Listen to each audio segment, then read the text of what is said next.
Hey Kapop Life! This is Reggie and today we are going to march with Pride dahil makikiselebrate tayo sa makulay at masayang QC Pride celebration. Happy Pride mga Kapop Life! Happy Pride mga Kapop Life!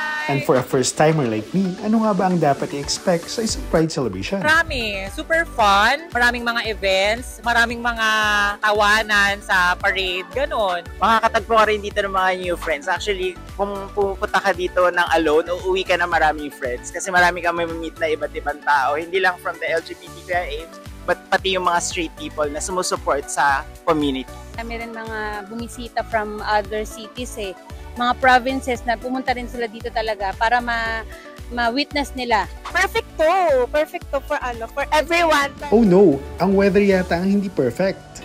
Well, actually, naapektuhan yung show, but again, the celebration of Pride will not be stopped by the rain because again, we're on the rainbow community. So even after the rain, there's a rainbow, right? But more than the festivity and diversity, ano nga ba ang importance kaya natin sineselebrate ang Pride Month? It's a protest. It's not just a celebration. Pinaprotesta natin yung basta kagaya pa sa LGBT, yung karapatan natin. For our rights po sa mga part po ng LGBTQIA+ po community. Para sa akin, celebrate ng acceptance and inclusivity in the society. Napaka-importante po ng ganitong klaseng event kasi nabibigyan ng kalayaan ang bawat isa, especially yung mga kaibigan natin mga nasa LGBT. So, na-express nila talaga yung mga gusto nilang gawin.